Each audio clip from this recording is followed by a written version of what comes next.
Hello, welcome back to my channel. আমি দেবশ্রী, আমার চ্যানেলে সবাইকে ওয়েলকাম। তো দেখো, আজকে নতুন একটা রান্না তোমাদের সঙ্গে শেয়ার করব। তার জন্য আমি কড়াইয়ে সর্ষের তেল দিয়ে দিয়েছি, একটু জিরে ফোড়ন দিয়ে দিচ্ছি, আর দিয়েছি 4টা কাঁচা লঙ্কা। তোমরা চাইলে এখানে শুকনো লঙ্কাও দিতে পারো, আর সঙ্গে দিয়ে দিয়েছি 2টো তেজপাতা। দেখো, এটা একটু নাড়াচাড়া করে নিচ্ছি ফোড়নটা। নাড়াচাড়া করার পর এখানে একটু দিয়ে দিলাম পেঁয়াজ কুচি। পেঁয়াজ দিয়ে দেওয়ার পর দিয়ে দিলাম রসুন কুচি। তোমরা চাইলে রসুনটা বাটাও দিতে পারো। তো আমি পেঁয়াজ আর রসুনটাকে দেখো সুন্দর করে এরকম করে লাল লাল করে ভেজে নিয়েছি। লাল লাল করে ভেজে নেওয়ার পর দিয়ে দিতে হবে, দেখো আমি ডুমো করে লাউ কেটে রেখেছি। তো দেখো লাউটা ডুমডুম করে কেটে নিয়েছি সুন্দর করে, যেন বীজ না থাকে। তো সুন্দর করে এটাকে একটু নেড়ে চেড়ে নিচ্ছি লাউটাকে। আর তার মধ্যে দিয়ে দিলাম জিরে বাটা, আদা বাটা, লবণ, আর পরিমাণ মতো হলুদ গুঁড়ো, আর একটু চিনি। তো এটাকে সুন্দর করে একটু নেড়ে নেব। দেখো লাউয়ে প্রচুর জল বেরোয়, অলরেডি জল বেরোতে শুরু করে দিয়েছে। তো জল দেওয়ার প্রয়োজন নেই, এটাতে সিদ্ধ হয়ে যাবে।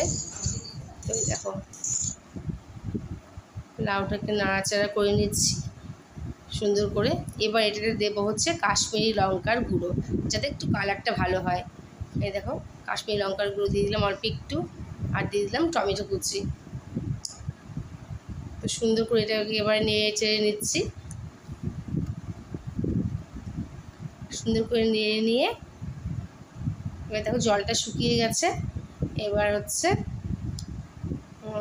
সুন্দর করে এটা কষিয়ে নিতে হবে, ভাজতে হবে সুন্দর করে কষিয়ে কষিয়ে। দেখো আমি কিন্তু একবার কষিয়ে নিয়েছি, এটা কিন্তু সেকেন্ড টাইম। দেখো অলরেডি জল বেরোতে আরম্ভ করে দিয়েছে, মানে ওই জলেই দুবার করে কষানো হয়ে গেছে। গ্যাসটা একটু সিম করে দিয়ে সুন্দর করে কষাতে হবে। দেখো সুন্দর করে ভেজে নিয়েছি লাল লাল করে। এবার এটাকে লাল লাল করে ভেজে নেওয়া হয়ে যাওয়ার পর এটাতে এবার দিয়ে দেব যেটা জন্যই রান্না, দেখো মসুর ডাল দিয়ে আমি এটাকে সুন্দর করে এবার নাড়াচাড়া করে নেব।